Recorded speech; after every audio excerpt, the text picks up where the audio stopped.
Hey folks, uh, welcome to a new thing I'm trying. This is a Dungeon Master update, part one. Not sure how many there will be, but I want to start doing these. So, uh, first off, cat's out of the bag. Yes, I did in fact shave all of my hair off my head.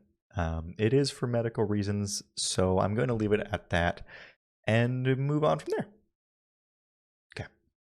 To get into it, I want to give you guys an update and reclarification, as I tend to do from time to time, about what this campaign focuses on. I've had some conversations with different people over the past 2 or 3 weeks. They give me some new perspective on potential player interests and also help me realize that I should once more refine the intent of how I want to organize play as a dungeon master.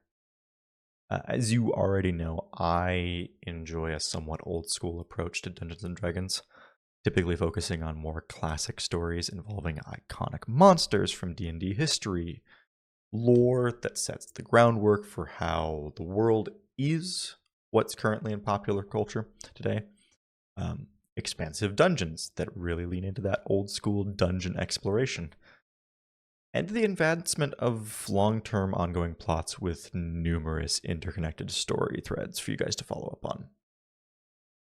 That's a lot. There's a ton that encompasses. That's basically everything that I do as a DM, right? And I want to do a better job of elaborating what each of those involves for me, so you understand what I'm looking for from players. Okay. Iconic monsters and their theming in stories throughout D&D history. I've talked about it before, but I'll reiterate again that this series is designed to be the introduction of the Drow. If you're just now learning that, I am incredibly impressed that you've managed to escape my hundreds of monologues about this story and why it's so special to me. So, when this series was published, the Drow were not a thing. They did not exist. They weren't in any of the monster manuals. They weren't a playable race. It wasn't a thing.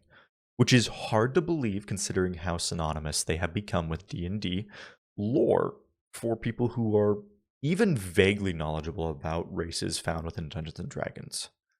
At the time that this came out, they didn't exist. But I feel that an attempt to tell a story in the same way as when it first came out would be pretty much impossible. You guys know what Drow are.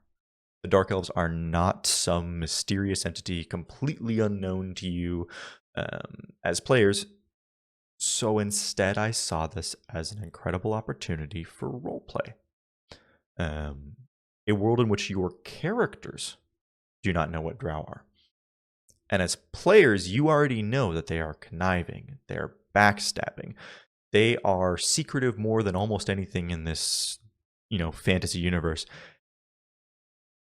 And yet all of that is unknown to your characters. There is no skill check that you can make that would be high enough to tell you something about the Drow because they are unknown to this world. And you could succeed on that DC, difficulty 40 history check directly after some revelation related to the Drow, and at most you might know rumors of an elven group that was banished deep underground. That's it. So I see the Drow not as some secret hidden thing for players to uncover as the story evolves, but as an incredible plot device to encourage roleplay when you find aspects of the Drow throughout this story.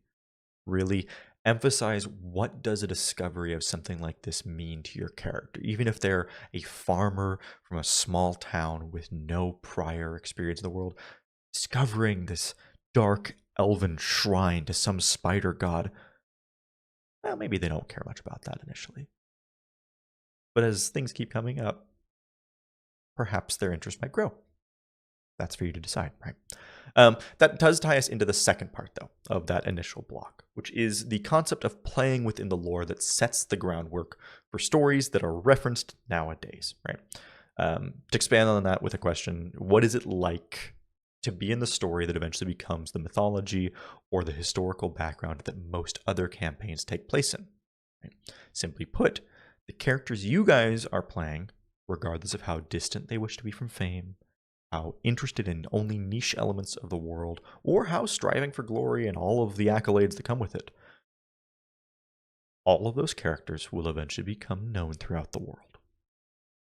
So with that in mind, it is important to recognize you are building a character or expanding upon a currently existing character that has this framework around them of, this is a character who I personally believe is interested for whatever their personal, religious, or societal beliefs are in eventually becoming part of the group that saves the world. Right? I know that is a cliche approach, and I know a lot of the times when you're designing a character, it feels almost selfish or strange or something else uncomfortable to build a character with the intent of being world-saving heroes, right? Not everybody has those qualms, but I know a lot of people who do, which is why I encourage you to find a way to grow them as a character. They probably don't start out like that. Maybe they start out as a simple farmer with grand aspirations of being the person who goes and kills a Null warlord that killed their father, right? Classic orphan background. Maybe the mom's alive still, maybe she was slain as well, and that's your goal. Perfect. That is the first chapter of their story. So from there, how do you grow them as a character beyond that to face the next challenge that comes after the Null, that recognizes this group of adventurers that come from all different backgrounds, that have similar common abilities and ambitions? And I can already hear some of you saying, but what if I want to play the big evil person who is super evil, super bad, and bent on world domination? It happens, right? To those of you, I say you have an incredible idea that is perfect for the next big bad evil guy or gal in whatever module you run. And not fully serious with that, but in a sense, bear with me. I don't have a problem with evil characters. But evil characters have to be able to save the world and do so without conflicting with the party. Yes, there are stories of the party with conflicting dynamics and how those play out with party members going separate ways or betraying each other. And I personally think that's very interesting. But it's not the story I have the energy to tell. And so I'm steering clear of those plots. I could come up with more elaborate reasons as to why, but at the end of the day, it comes down to my energy, and I don't have it. So, and you're thinking, he's only picking on evil characters, and you're right. Looking at good characters, we see similar aspects. Good characters are obviously less challenging because they're good, right? Where's the conflict? Well, to that I point the good character that refuses to work with the evil character. Right? Once again, I want to encourage that framework, that building in your mind, that the character you are playing is one who's trying to save the world, even if accidentally, unintentionally, passively, whatever. That each person in the party is doing so likewise by whatever their means are. So both good, evil, law, and chaos, right? I don't want you to throw away your morals. I think those are incredibly important for a character, especially in the framework of 3rd edition D&D. But what I want to emphasize is the recognition of a bigger threat to the world, this world-ending one, that currently being the Temple of Elemental Evil, and whatever its source of reintroduction is in the world, right? That's the primary goal, and each of you have your different means of achieving that. But as long as that's the intent as characters and as players, I would encourage you to avoid being caught on the opposite alignment. If you're evil and they want to be good and that's how they think that they can achieve this goal, you can't just oppose it because they're good. And likewise, if you're good and they're evil and you know they're evil and the act they're going to do is evil, but it doesn't harm you personally, sometimes you have to be okay with that, right? So anyway, that was a lot. And hopefully the design of a character and the goals of a party make a little more sense for what I'm looking for, with the way that conflicts between party members and plot threads can get caught, and I don't want those to pop up as constant catches. Hopefully you playing this character, you don't feel like there's this massive wall of resistance from either me or from fellow players when you're trying to advance your character, because the way in which you're trying to advance them aligns with the general goal that everybody should have, which is advancing the story, right? So let's talk about dungeons. I'm old school. Dungeon crawls with danger and threats and complex internal ecosystems. I love a good dungeon. And from what I've understood so far, you guys do too, which is really cool that we have that shared interest. So I want to break down what dungeons serve as a purpose in my campaigns so that you know what to expect from them. I think up to this point, you've kind of been thrown into dungeons if you're newer, or you kind of have gotten an idea for what dungeons are as a player, but I want to kind of crack that shell on what their goal is. Dungeons to me are a very clear shift in gameplay dynamics compared to the outside world. The outside world focuses more on interaction with environment, with role play, perspectives, and skill checks that collect information, which is useful, but it's up to you how you use it, and it's a very sandbox with a guided theme. I like the outside world a lot because that's where the really minute details can be put together to understand a bigger picture. It's also where the broad sweeping changes can be made apparent around you.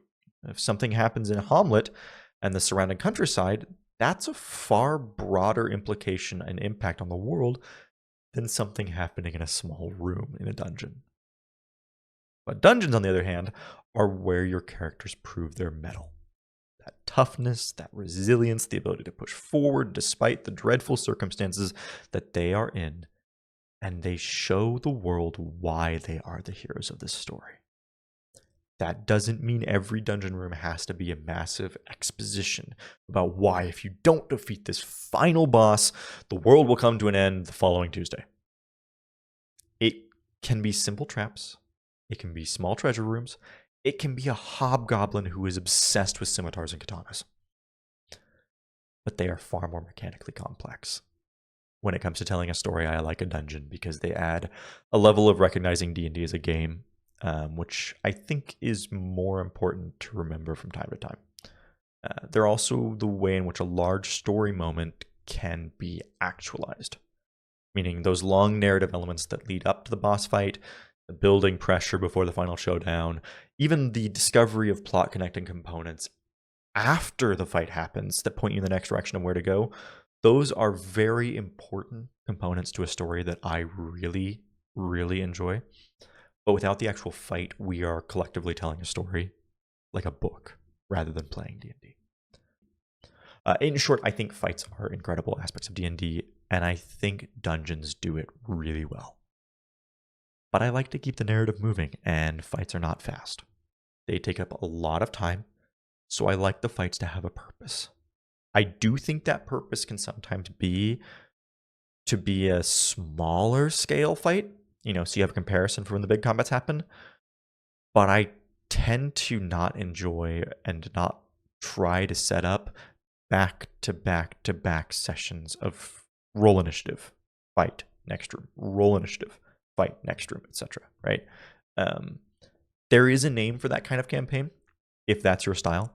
That is a hack and slash campaign. That's where the term murder hobos regularly comes from, is a campaign focused entirely on move to the next room, kill something, take its loot, move to the next room, kill something. I don't have a problem with those. I ran those for years. But what I currently run is a Monty Hall-esque classic adventure. It's not a role-playing intrigue political campaign. It's not a think tank puzzle campaign, and it's not a let's be murder hobos and kill every person we might come across campaign. It's a mix of all three. And you're going to see aspects of that from every single component that I do. If you like those, you're going to like aspects of this campaign. And if you don't like some of those, you're probably not going to be the biggest fan of some parts of this. but I do try to keep things relatively equally balanced so that it never gets too stale for both players and for me as a DM. And that is what brings us to our final point, which is the long-term ongoing plot with numerous interconnected story threads for the advancement of a campaign. Stupidly long mouthful, right? Put it concisely. I like a story that you're invested in because you don't know everything. I like a story that has meaning beyond what is just in the next room or what happens just in the next session. I love rewarding folks who take notes or remember something from 3 or 6 months prior when new information is found out. That doesn't mean it won't have sections and clear breaks in the story, but think of it more like Lord of the Rings, where there's plenty of distinct events with major arcs throughout the movies, and at the end there's the culmination of the very initial plot thread. Now, yes, there are times where you're focused on that, but there's also plenty of times when, you switch perspectives away and you're doing other things. That is what I like as a story. That's why there's those anchoring iconic monsters throughout the story to keep it relevant. That's why you have the lore of the world that then builds around that with gods and magic items, all contributing to this river that pushes the story forward. And that's why when building a character, as both player and character, they need to be ambitious enough to overcome obstacles and keep pushing. Because as your DM and as someone who is just as invested in this story as you are, I want to see it progress. And I want to discover how the characters are going to succeed. And I want to find out why those characters are the heroes that save the world. So, all of that to say, this is my goal as a DM. And these are aspects that I want you to understand as a player so that when I'm doing something, you have a better idea of why I'm doing it, right? If you have any questions, please don't hesitate to message me, jump me in a Discord call while I'm talking to somebody else, and boom, flashbang me with a question. Whatever it is. If you want to send a letter to my house, you can do that. It might take a while, and I'm probably not going to write a letter back. Regardless, whatever it is your route that you want to ask me questions or give input, I am down for all those things. So thank you for watching. Thank you for bearing through this incredibly long video. Let me know if you like this style. I'm hoping to do a part 2 of Dungeon Master updates. I haven't fully settled on everything that will be included in that yet, but if this is well received and you guys like this compared to just me sending a big message, I think this is the route I'd like to go in the future. So thank you for watching, and I'll catch you in the next one.